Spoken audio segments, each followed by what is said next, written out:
Eh oui, Seigneur.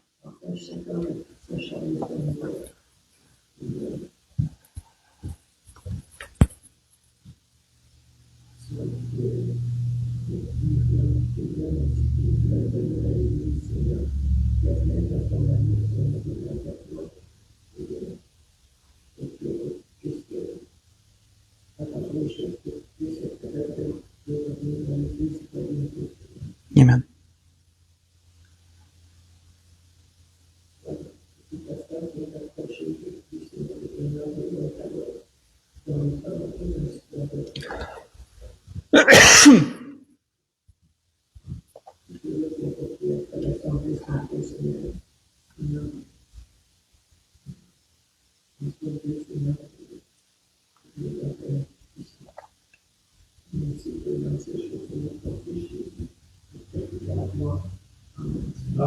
Amen. Amen. Pour ce que l'Esprit veut nous donner ce matin, je vais vous inviter à tourner dans le Psaume chapitre 14. On va lire du verset 1 à 3. Psaume chapitre 14. Ce que l'Esprit veut nous donner ce matin va toucher à des conversations qu'on a eues avant l'Assemblée. J'aime ça quand je vois l'Esprit diriger les choses comme ça. C'est un message qu'on a déjà entendu, c'est un sujet, je dirais, qu'on a déjà entendu avant, mais l'Esprit veut nous le ramener ce matin pour les besoins qu'il sait que nous avons. Dans les Psaumes, chapitre 14, si on lit du verset 1 au verset 3. Un psaume de David où il est dit « L'insensé dit en son cœur, il n'y a point de Dieu. Ils se sont corrompus, ils ont commis des actions abominables. Il en est aucun qui fasse le bien.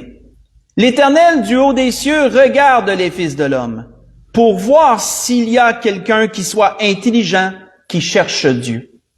Tous sont égarés, tous sont pervertis, il n'en est aucun qui fasse le bien, pas même un seul. » On va arrêter ici. On voit ici que David nous dit clairement quelque chose. David nous dit que l'homme a corrompu sa voie. Il fait une constatation qui nous est démontrée depuis la Genèse. L'homme s'est égaré loin de Dieu, l'homme a corrompu sa voie. De sorte que, à partir du temps que l'homme a corrompu sa voie, cette pensée de Dieu s'est perdue chez plusieurs. Je dirais même chez la majorité. De sorte que beaucoup sont devenus insensés puisqu'ils disent « Il n'y a point de Dieu ».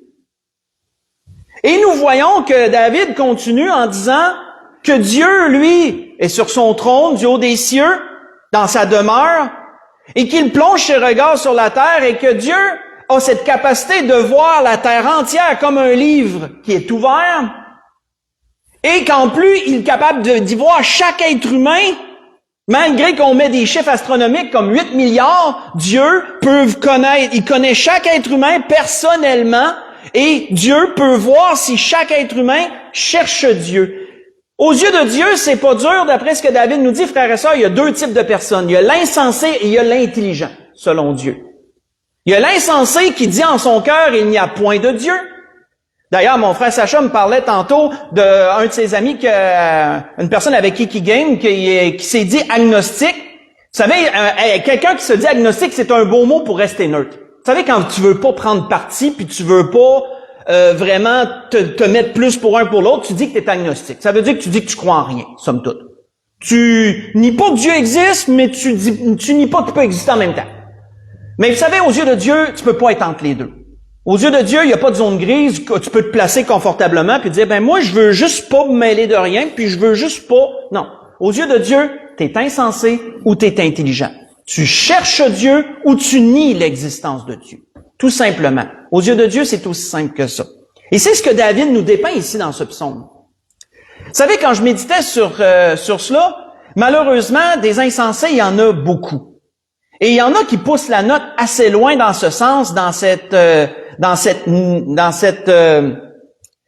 idée de nier l'existence de Dieu. Et ça m'a rappelé une entrevue qui m'avait marqué dans le mauvais sens du terme, qui datait d'un peu longtemps avec Richard Martineau et un homme qui s'appelle Romain Gagnon. Et je me suis souvenu, quand je méditais là-dessus, je me suis souvenu de cette entrevue que j'avais écoutée, qui est en 2019. Je l'ai retrouvée, je l'ai réécoutée ce matin. Ça me donnait d'ailleurs un petit peu d'urticaire, mais bon, à cause de tous les propos que cet homme amenait contre Dieu. Et si vous voulez l'écouter, en tout cas, à date du 21 mai 2019. L'homme est Romain Gagnon et il a écrit un livre, et vous allez voir d'après le titre de son livre, sa pensée est clairement montrée. L'homme crée à Dieu. Il a inversé les choses. L'homme crée à Dieu à son image. La science à la rescousse du bonheur. Ça, c'est le livre que lui a sorti. En 2019, il faisait la promotion de son livre, et Richard Martineau, et lui, étaient comme deux larrons en foire, parce qu'il s'attend, on connaît le personnage un peu québécois, Richard Martineau. Il aime bien picosser, puis c'est quelqu'un qui peut être controversé dans ses propos, puis il aime ça en plus. Donc, cet homme, juste brièvement, Romain Gagnon, lui, dans le fond, qu'est-ce qu'il disait dans son entrevue? C'est que Dieu est une fabrication de l'esprit, que Dieu n'existe pas.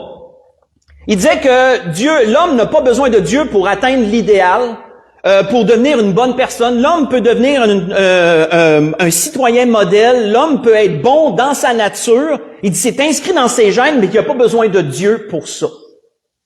Et il amène toutes sortes de théories comme ça, et il dit que tous ceux qui sont religieux sont en psychose, et il dit même qu'ils ont une défaillance intellectuelle. Lui, il définissait que ceux qui sont religieux ont une défaillance. Pour ça, je vous disais, je faisais un peu d'urticaire quand je l'écoutais. Je me suis forcé d'écouter jusqu'au bout, mais je me souvenais pas que c'était aussi choquant envers les croyants. Je me souvenais pas que c'était aussi choquant envers les croyants. Somme toute, la définition parfaite d'un insensé, selon la Bible. La définition parfaite d'un insensé qui dit « il n'y a pas de Dieu ». Mais la parole nous parle aussi de quelqu'un qui est intelligent. Et vous savez, quand David parle de quelqu'un d'intelligent, il parle pas de faculté intellectuelle. David n'est pas en train de dire que celui qui a un QI, un quotient intellectuel, vous savez, il y a une mesure, l'homme, à travers divers problèmes à résoudre, a pu établir que tu peux avoir un quotient intellectuel si tu es capable de répondre à tant de choses, résoudre telle et telle chose, mais tu peux avoir un QI, un quotient intellectuel de temps. Ça répond, selon l'homme, ça prouve que tu es plus intelligent ou moins intelligent. Mais David ne parlait pas ici de quotient intellectuel lorsqu'il parlait que Dieu regarde s'il y a quelqu'un d'intelligent. Dieu n'est pas en train de mesurer ton quotient intellectuel pour dire, toi tu passes la note, puis toi, t'es un abruti. Tu passes pas la note. Pas ça que Dieu est en train de dire, mais pas du tout. Pas ça que Dieu est en train de dire. Dieu parle ici d'intelligence spirituelle. Dieu parle ici de discernement. Dieu parle ici de gens qui sont conscients de choses, qui sont conscients que Dieu existe, qu'ils dépendent de Dieu, que leur propre sagesse, elle est insuffisante, ils ont besoin de la sagesse de Dieu, que Dieu est véritable et que le bien ne se trouve seulement qu'en lui. Ça, c'est des gens qu'on pourrait définir d'intelligents selon Dieu. Et vous savez, quand on étudie ce sujet, on voit que l'intelligence selon Dieu démontre que l'homme qui est conscient de Dieu dans ce sens va rechercher Dieu. Ça démontre une recherche de Dieu. Tout Tous ceux qui sont définis dans la parole comme intelligents, tous ceux qui la démontrent, pas besoin de le dire qu'ils sont, mais tous ceux qui le démontrent, cette intelligence spirituelle, ce discernement des choses, dans leurs agissements, on voit qu'ils recherchent Dieu. C'est pourquoi Dieu dit, selon ce que David a dit par l'Esprit, Dieu regarde la terre et il regarde s'il y a des gens intelligents, s'il y a des gens qui recherchent Dieu.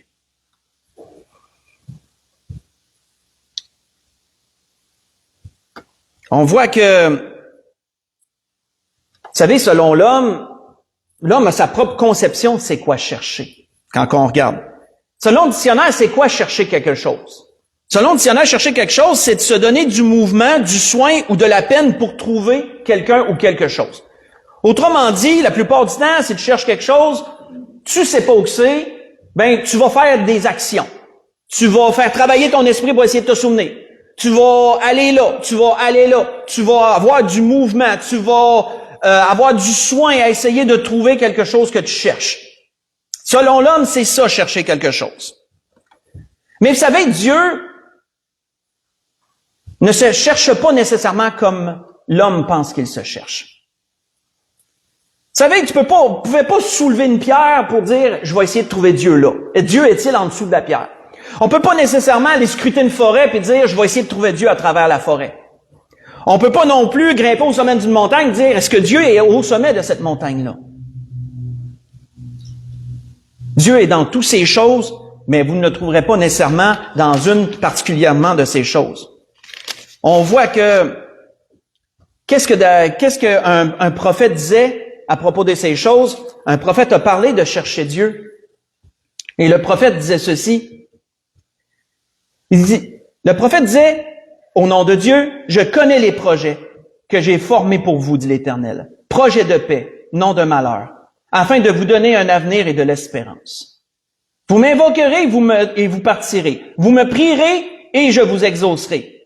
Vous me chercherez et vous me trouverez. Si vous me cherchez de tout votre cœur, je me laisserai trouver par vous, dit l'Éternel.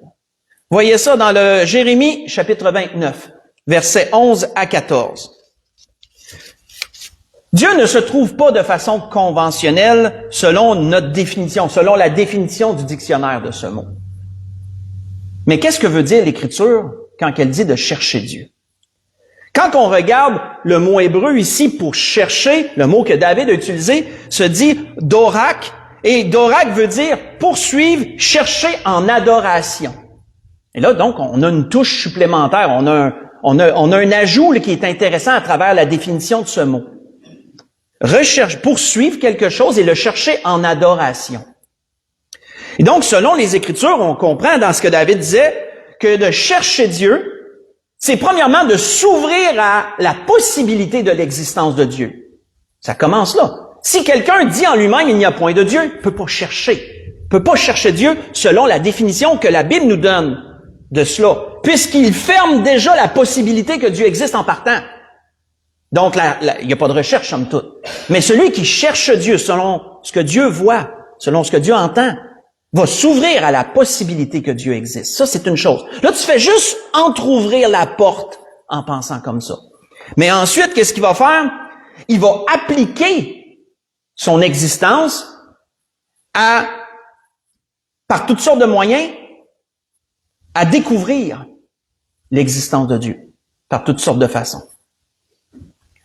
Son but, ça va être de comprendre Dieu, de voir si Dieu existe. Et vous savez, quand quelqu'un s'ouvre à son existence, que quelqu'un oserait dire, mettons, « Hey, si tu existes, montre-moi-les. » Ben, je peux vous assurer que si quelqu'un s'ouvre à l'existence de Dieu et demande à Dieu de lui montrer qu'il existe, Dieu va lui montrer qu'il existe. Beaucoup ont tenté le coup et tout le monde, tous ceux qui ont tenté ont vu que Dieu existe. Mais pour ça, il faut s'ouvrir à la possibilité que Dieu existe. Et ça, c'est de chercher Dieu. Ça, c'est de chercher Dieu. Vous savez, dans un endroit, il nous est mentionné qu'on est tous des aveugles et qu'on cherche en tâtonnant. C'est mentionné, je pense, c'est dans les livres d'Ésaïe qui parlait à propos de son peuple. Ésaïe parlait à Dieu, il implorait Dieu pour sa miséricorde à propos de son peuple, puis il dit, on est comme des aveugles qui cherchent en tâtonnant. Mais vous savez, même si on tâtonne, ben celui qui cherche, même s'il sait pas où chercher, il va commencer quand même quelque part. Vous savez, il y en a parfois qui, à travers la recherche de Dieu, vont essayer certaines philosophies humaines, ils peuvent essayer certaines fausses croyances, puis avant de réussir finalement, avant de comprendre que non, ça c'est pas ça, puis finalement ils aboutissent au pied de la croix, et là ils disent, j'ai trouvé. Maintenant j'ai trouvé Dieu. Il y en a qui le trouvent directement, il y en a qui vont directement au pied de la croix sans passer par toutes sortes de chemins, et disent, j'ai trouvé Dieu. Mais Dieu dit une chose, si quelqu'un me cherche, il va me trouver. C'est une promesse que Dieu fait. C'est certain, ça. C'est une certitude. Quand on regarde selon la parole, l'Esprit veut nous donner un exemple ce matin d'un homme qui s'est ouvert à cette possibilité-là, qui a cherché Dieu, et il a trouvé Dieu. Voyons ce qu'il nous en est dit. On va aller dans Deuxième Chronique 14. Deuxième Chronique 14, c'est un roi. C'est un roi. Et on en a peut-être déjà entendu parler de ce roi-là, on a sans doute déjà lu sur lui si vous lisez couramment votre Bible, ce que je vous encourage à faire d'ailleurs. On a sûrement déjà lu sur ce roi. Deuxième Chronique 14.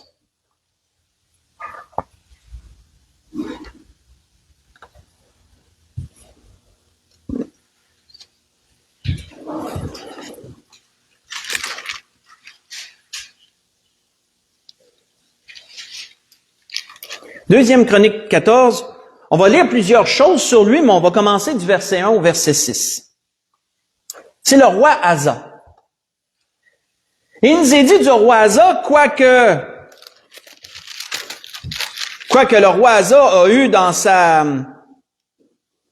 ses exemples passés de mauvais exemples, il n'y a pas eu nécessairement de bons exemples quand on regarde ses pères, son grand-père, etc., là. Mais on voit ici un jeune homme qui s'est ouvert à la possibilité que Dieu existe. Et la Bible nous dit qu'Asa fit ce qui est bien et droit aux yeux de l'Éternel son Dieu.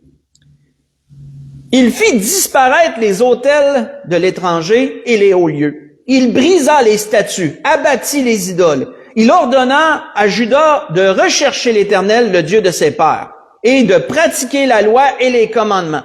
Il fit disparaître toutes les villes de Juda, les hauts lieux, les statues consacrées au soleil, et le royaume fut en repos devant lui.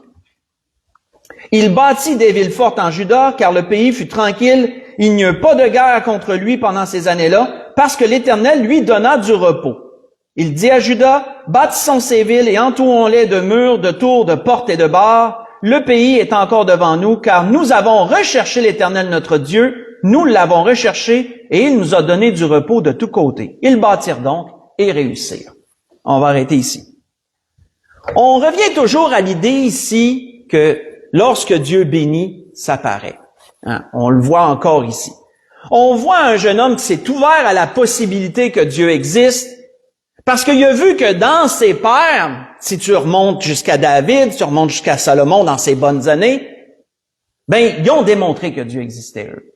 Quoique il y a eu des mauvais exemples par la suite avec Roboam, le fils de Salomon, etc., on voit que Asa décide de rechercher Dieu, s'ouvre à la possibilité de l'existence de Dieu et décide de porter des actions pour démontrer qu'il voulait trouver Dieu. Et il commence à abattre tous les faux dieux qui existent dans son pays à ce temps-là. Abattre les idoles, nettoyer le pays, comme il aime dire. Et on voit qu'à ce moment-là, la Bible nous dit qu'il se passe quelque chose de merveilleux, c'est qu'il commence à avoir du repos. Qu'autrement dit, ça veut dire qu'il y avait de l'agitation. On peut supposer, il y avait de la guerre, il y avait de l'agitation. Et après qu'il a enlevé les idoles du pays, tout d'un coup, les choses se sont calmées. Moins de guerre, moins d'agitation. Et par le repos qu'il a eu, il a constaté, j'ai recherché l'Éternel et l'Éternel m'a donné du repos. Ça veut dire qu'il existe. Dieu a démontré son existence. Dieu a démontré son existence. Et on voit qu'à partir de ce moment-là, quand on lit, je vous invite à lire la vie d'Asa en entier si vous le désirez durant la semaine, on le fera pas ce matin, mais on voit qu'à partir du temps que Il a recherché Dieu. Dieu lui a montré qu'il existait. Asa a marché pour un temps avec Dieu. Et vous allez voir pourquoi on dit pour un temps. Asa a marché pour un temps avec Dieu. On ne le lira pas, mais quand on voit par la suite, on voit qu'il y a eu un roi éthiopien, que là, il a monté une grande armée, qui est allé en guerre contre eux. Et on voit qu'Asa a imploré Dieu. Dieu l'a délivré. Dieu leur a accordé la victoire sur cet Éthiopien et sur toute l'armée qui était avec lui. Après ça, on voit un petit relâchement. On voit que Asa et Israël se disent, on a recherché Dieu, on l'a trouvé, maintenant c'est bon. Mais là, Dieu envoie un prophète. Et que dit le prophète? Si on continue, dans chapitre 15, versets 1 à 7, Dieu envoie un prophète et que dit le prophète? L'Esprit de Dieu fut sur Azaria, fils d'Oded. Et Azaria alla au-devant d'Asa et lui dit, « Écoutez-moi, Asa et tout Juda et Benjamin. L'Éternel est avec vous quand vous êtes avec lui. Si vous le cherchez, vous le trouverez. Mais si vous l'abandonnez, il vous abandonnera. Pendant longtemps, il n'y eut pour Israël ni vrai Dieu, ni sacrificateur qui enseigne, ni loi. Mais au sein de leur détresse, ils sont retournés à l'Éternel, le Dieu d'Israël, ils l'ont cherché, ils l'ont trouvé. Dans ces temps-là, point de sécurité pour ceux qui allaient et venaient, car il y avait de grands troubles parmi tous les habitants du pays. On se heurtait peuple contre peuple, ville contre ville, parce que Dieu les agitait par toutes sortes d'angoisses. Vous donc, fortifiez-vous et ne laissez pas vos mains s'affaiblir, car il y aura un salaire pour vos œuvres. Qu'est-ce que le prophète disait ici? Qu'est-ce qui est en train de se passer? Ils ont cherché Dieu, Dieu s'est manifesté, ils ont même réussi à gagner une guerre parce que Dieu est intervenu pour eux, mais ensuite leurs mains se sont affaiblies. Ça veut dire que leur recherche de Dieu n'a pas été constante. Elle a diminué. Et là, Dieu a envoyé son prophète pour raviver. C'est pour ça que le prophète dit, ne laissez pas vos mains s'affaiblir. Parce que la recherche de Dieu n'est pas une chose comme que tu cherches un livre, tu as trouvé le livre, parfait, c'est fini, j'ai trouvé le livre. Puis là, tu mets le livre là, puis tu vas regarder d'autres choses, parce que tu as trouvé ton livre, tu le cherchais, mettons. Dieu, la recherche de Dieu n'est pas comme ça. La recherche de Dieu, c'est une recherche qui est constante. C'est quelque chose qui ne peut pas s'arrêter. Nous devons constamment chercher Dieu. Le poursuivre en adoration. Le poursuivre et le chercher en adoration. C'est une chose qui doit se faire constamment. On ne peut pas arriver à un point avec Dieu où dire « j'ai plus besoin de le chercher ». Il l'a trouvé, puis maintenant c'est correct. Quand on accepte Jésus comme notre Sauveur et Seigneur, on a une étape. On l'a cherché, on l'a trouvé, mais à partir du temps qu'on entreprend de suivre le Seigneur en portant notre croix pour faire référence à ce que Jésus a dit lui-même, mais on continue à le chercher en cours de route dans nos vies tout le temps. On continue à toujours chercher à lui plaire davantage. On continue toujours à chercher à faire davantage sa volonté. Il y a une recherche qui se poursuit de Dieu dans ce sens. Et donc, une personne qui cherche Dieu constamment ne laissera pas ses mains s'affaiblir, comme le prophète disait ici. Parce qu'ici, le prophète a rappelé qu'avant, il y avait toutes sortes de troubles, que là, vous avez cherché Dieu, Dieu vous a donné du repos, mais maintenant, laissez pas vos mains s'affaiblir. Continuez dans cette poursuite de l'excellence, si on peut dire ça comme ça. Continuez dans cette poursuite de vous améliorer et de constamment rechercher davantage la volonté de Dieu. Et on voit que c'est ce qu'Asa et c'est ce que le peuple a fait. Mais qu'est-ce qui est arrivé un peu plus tard? On voit que c'est ce qu'ils ont fait parce que si vous voulez lire durant la semaine, vous pourriez lire la suite, versets 8 à 15, si vous voulez lire durant la semaine, et vous verriez que là, ils ont pris l'engagement de chercher Dieu, se sont comme un peu ressaisis, ils ont pris l'engagement de chercher Dieu, etc. Ils ont porté des actions concrètes en ce sens. Mais on voit qu'à un moment donné, malheureusement, Asa il a arrêté de chercher Dieu, à un moment donné. Et qu'est-ce qui est arrivé à ce temps-là? Si on lit dans le chapitre 16, versets 7 à 12. Parce que tant qu'il a cherché Dieu, les choses ne se sont mis qu'à s'améliorer. La paix s'est établie encore davantage dans ce royaume. tout allait bien. Tant qu'il a cherché Dieu, tout allait bien. Mais à partir du temps qu'Asa a arrêté de chercher Dieu, qu'est-ce qui s'est passé? On le voit dans le chapitre 16 à partir du verset 7. Parce que, juste un peu pour vous résumer le début du chapitre 16, c'est qu'on voit que là, il y a eu une autre guerre qui se profilait à l'horizon, et au lieu d'aller rechercher Dieu pour sa délivrance, ben, il est allé faire une alliance avec un homme. On en a vu d'ailleurs la semaine passée, on a vu quelque chose d'autre, mais c'était pas le même roi. Mais on a vu encore la même histoire. Et il est allé chercher une alliance avec un autre roi pour le secourir au lieu d'aller vers Dieu. Et donc, à partir du verset 7, il dit quoi? Il dit, dans ce temps-là, Hanani le voyant, alla auprès d'Asa, le roi de Juda, et lui dit, parce que tu t'es appuyé sur le roi de Syrie, que tu n'étais pas appuyé sur l'Éternel ton Dieu, l'armée du roi de Syrie s'est échappée de tes mains.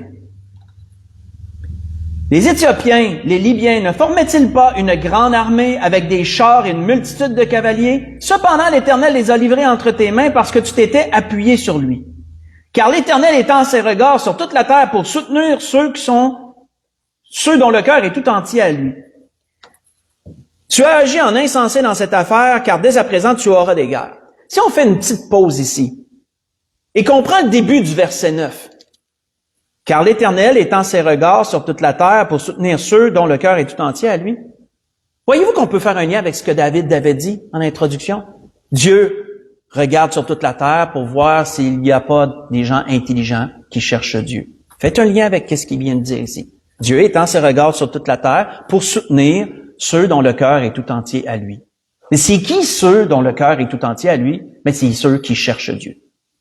C'est ceux qui cherchent Dieu. Fin de la parenthèse. Si on continue, verset 10. Comment Asa a réagi face à la réprimande du prophète que Dieu envoie? Asa fut irrité contre le voyant et le fit mettre en prison parce qu'il était en colère contre lui. Et dans le même temps, Asa opprimant aussi quelques-uns du peuple. Les actions d'Asa, les premières et les dernières, sont écrites dans le livre des rois de Juda et d'Israël.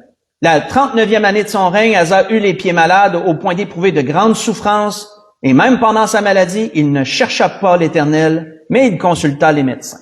On va arrêter ici. Donc, on voit que malheureusement, la fin de vie d'Asa n'a pas été comme le début de sa vie. Fait penser un peu à Salomon, dans le même sens. Il y a des parallèles à faire. Ça fait un peu penser même à ce que Salomon disait dans l'Ecclésiaste, vaut mieux la fin d'une chose que son commencement. On a déjà entendu ça aussi avant. Malheureusement, dans la fin de sa vie, Asa a arrêté de chercher Dieu, de ce qu'on le voit. Et quand il a arrêté de chercher Dieu, est-ce que les choses ont continué à bien aller? Non. Les choses se sont dégradées. Les choses se sont dégradées. Pourquoi? Parce que toutes ces choses, comme on a parlé la semaine passée, que Dieu peut retenir, que Dieu retenait autour de lui, mais Dieu, tranquillement, ça s'est fissuré. Les choses se sont fissurées, et une chose arrive, une autre chose arrive. Et dans ces choses, au lieu de s'humilier devant Dieu et de se repentir et de chercher Dieu, il se braque et il s'irrite contre Dieu à la place. Et là, bien sûr, à partir de là, c'est une dérape. C'est une dérape à partir de ce temps-là.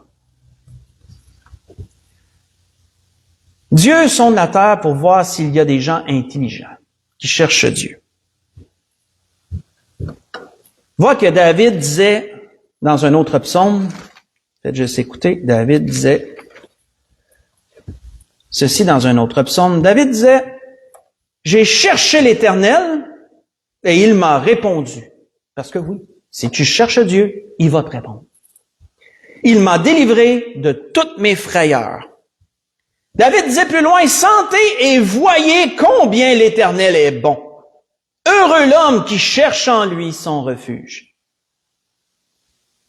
Parce que oui, combien de gens vont dire, est-ce que Dieu existe vraiment? Parce qu'avant de devenir avant d'être intelligent, ça se peut qu'on ait été insensé, hein? On a pas mal tous été insensés avant que certains deviennent intelligents en cherchant Dieu et en le trouvant. Si tu veux, si quelqu'un dit, est-ce que Dieu existe? Pour savoir s'il existe, il faut que tu t'ouvres à la possibilité qu'il existe. Et si tu t'ouvres à la possibilité qu'il existe et que Dieu te manifeste qu'il existe, ben, sentez et voyez comment l'Éternel est bon, ben, il faut que tu t'ouvres à cette possibilité pour pouvoir le sentir. Tu dois chercher Dieu si tu veux sentir que Dieu est bon. Parce qu'à partir du temps que tu vas le chercher, tu vas le trouver. Et quand tu trouves Dieu, ben, Dieu amène ses grâces avec lui, sa bénédiction avec lui, sa miséricorde, et les choses peuvent aller différemment qu'elles allaient. David dit, sentez et voyez combien l'Éternel est bon, heureux l'homme qui cherche en lui son refuge. Et David disait dernièrement, un autre beau verset, je vais tout vous dire où j'ai lu après, les lionceaux éprouvent la disette et la faim, mais ceux qui cherchent l'Éternel ne sont privés d'aucun bien. On voit ces choses dans le psaume 34. J'ai lu le verset 5, le verset 9 et le verset 11. Et ce qui est bien à travers ce que je vous ai lu, c'est toujours le même mot que David utilise, c'est toujours le mot d'orak, le terme hébreu, d'orak, qui veut dire, comme je le rappelle, poursuivre et chercher en adoration. Quand que nous regardons selon la parole, frères et sœurs, il n'y a que des bienfaits de chercher Dieu, sans aucun effet secondaire. Si on veut faire un lien avec certains médicaments. Il n'y a que des bienfaits de rechercher Dieu dans la parole. Et je vais vous donner certains de ces bienfaits que j'ai pu trouver et énumérer. On voit qu'il est dit, la main de notre Dieu est pour leur bien sur tous ceux qui le cherchent. Dans Esdras 8, verset 22. La main de notre Dieu est pour leur bien sur tous ceux qui le cherchent.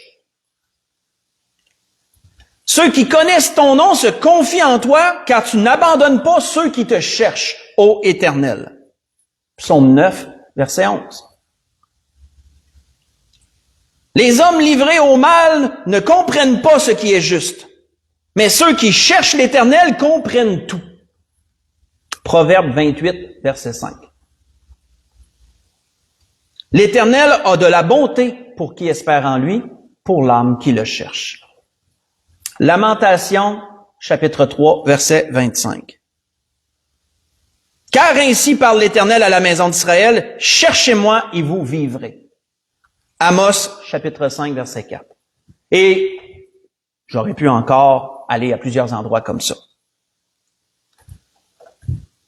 Chercher Dieu, frères et sœurs, à travers l'adoration, nous assure son attention constante. Nous assure l'attention de Dieu constante et il va toujours se laisser trouver parce que vous le cherchez tout le temps. C'est d'ailleurs une promesse que Dieu avait faite à son peuple. Si vous voulez la lire durant la semaine, Deutéronome 4, verset 29, vous pourrez tourner alentour, vous allez voir que c'est une promesse que Dieu avait faite à son peuple. C'était ce que l'Esprit voulait nous rappeler ce matin. Parce que de tout temps et de toute époque, Dieu a toujours plongé ses regards sur la terre pour voir s'il y en a qui sont intelligents, qui cherchent Dieu. Parce qu'il y a tellement d'insensés qui existent. Et malheureusement, ça s'en va pas en s'améliorant. Parce que si on regarde la proportionnalité d'insensés versus d'intelligents, il va y avoir de plus en plus d'insensés puis de moins en moins d'intelligents sur la terre. Tristement. Parce que veut pas, toutes ces pensées qui rejettent Dieu ne sont que véhiculées davantage et tous les supercheries et toutes les supercheries et les, comment je pourrais dire, les mots m'échappent, et les tromperies qui vont être amenées par le malin dans les temps futurs pour essayer de nier l'existence de Dieu vont devenir tellement convaincantes que des insensés, il va en avoir encore plus. Pour chercher Dieu, il va vraiment falloir être ferme, non seulement pour le trouver, mais on sait que c'est le Seigneur qui attire, hein? Dieu attire à lui. Mais lorsqu'on l'a trouvé, il faut continuer à chercher. Il ne faut pas faire comme Asa et le peuple, il ne faut pas se relâcher puis se dire, bon, on l'a trouvé à cette heure, on peut s'asseoir tranquille, puis non. Tu continues toujours à chercher Dieu constamment dans ta vie, dans tous les aspects de ta vie tout le temps, pour toujours être davantage lui plaire, chercher à plaire à Dieu davantage. Et si tu fais ça, les bienfaits de Dieu, toutes ses promesses vont être avec toi et Dieu va se laisser trouver dans toutes choses par toi. C'était ce que l'Esprit voulait nous rappeler ce matin. Pour conclure, On pourra aller dans 2 Chronique 19 pour conclure. Pas tellement plus loin qu'on était dans Chronique. 2 Chronique 19, versets 1 à 3. On va conclure là. 2 Chronique 19, versets 1 à 3.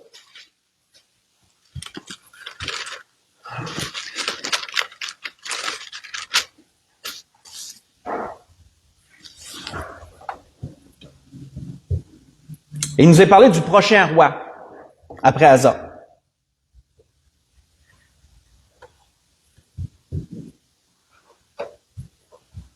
Mais d'un autre roi plus tard, plutôt. Il est dit à propos de Josaphat, roi de Juda, il nous est dit qu'il revint en paix à la maison de Jérusalem, dans sa maison à Jérusalem. Et Jéhu, de Hanani le prophète, alla au-devant de lui. Et il dit au roi Josaphat, doit-on secourir le méchant et aimes-tu ceux qui haïssent l'Éternel? À cause de cela, l'Éternel est irrité contre toi. Mais il s'est trouvé de bonnes choses en toi, car tu as fait disparaître du pays les idoles et tu as appliqué ton cœur à chercher Dieu. Ici, ce que le Seigneur veut nous montrer en conclusion, c'est que ce roi Josaphat, quand vous lisez l'histoire, il s'était allié à Achab, le fameux roi qu'on entend souvent parler en mal. Il s'était allié avec lui pour mener une guerre. Et Dieu était pas pour ça, parce que Dieu a dit, si tu m'aurais consulté, je t'aurais dit de jamais t'allier à Achab. C'était comme non, pas lui. Mais on voit que Josaphat n'avait pas consulté Dieu. Il est allé pour mener la guerre avec Achab. Quoique, il a demandé à Achab de consulter Dieu pour voir si la guerre allait être victorieuse ou pas. Mais là, qu'est-ce que Dieu a dit? Dieu a dit, je t'ai irrité contre toi parce que tu ne m'as pas consulté dans cette alliance que tu as faite avec Achab. Mais il dit, j'ai trouvé quelque chose de bon en toi. Qu'est-ce qui était de bon, frères et sœurs? Il a dit à Josaphat, parce que tu as appliqué ton cœur à me chercher. Autrement dit, ce que l'Esprit veut nous amener sur cela, c'est que oui, frères et sœurs, on peut avoir des manquements. C'est pas parce que tu vas chercher Dieu que tu te tromperas plus dans ta vie. C'est pas parce que tu vas chercher Dieu que tout d'un coup, tu deviens une personne infaillible. Non. La chair est toujours là, la faiblesse est toujours là. Et on va avoir encore des manquements, même en cherchant Dieu au du plus profond de notre cœur, au meilleur de notre personne, on va encore manquer. Il faut être quand même ouvert à cette possibilité-là. On va encore manquer d'une façon ou d'une autre. Parce qu'on demeure dans cette chair de faiblesse pour le restant de nos jours jusqu'à temps que le Seigneur vienne nous chercher ou l'enlèvement de l'Église. Mais si nous appliquons notre cœur à chercher Dieu, Dieu se souviendra de ça. Et malgré nos faiblesses, Dieu pourra nous dire, tu as quand même appliqué ton cœur à me chercher. Et bien sûr que celui qui applique son cœur à chercher Dieu va se repentir. Et on voit pas que Josaphat a fait comme Asa. On voit pas que Josaphat s'est rebellé contre celui que Dieu a envoyé, qu'il le met en prison, etc. Non, il n'a pas fait ça. La grâce que je nous souhaite à tous dans tout ce que l'Esprit est venu nous dire ce matin, frères et sœurs. Bien sûr que si nous avons donné notre vie à Dieu à travers Jésus-Christ, si nous sommes venus au pied de la croix, si on a accepté Jésus comme notre Sauveur et Seigneur, ça veut dire qu'on le cherchait puis on l'a trouvé. Mais cette recherche ne s'arrête pas au pied de la croix. Elle continue après la croix. Elle continue parce que Jésus a bien dit que celui qui veut venir après moi, il ne s'agit pas seulement de trouver Jésus, il s'agit de marcher avec lui. Et celui qui veut venir après moi, il renonce à lui-même, se charge de sa croix chaque jour et il me suit, disait le Seigneur. Et si tu veux te charger de ta croix et suivre le Seigneur chaque jour, mais tu vas devoir continuer à le chercher chaque jour. Et c'est la grâce que je nous souhaite à tous, parce qu'il n'y a que des bienfaits à chercher Dieu quotidiennement dans nos vies. Et c'était ce que l'Esprit voulait nous rappeler ce matin dans tout cela. On peut se lever pour un dernier cantique.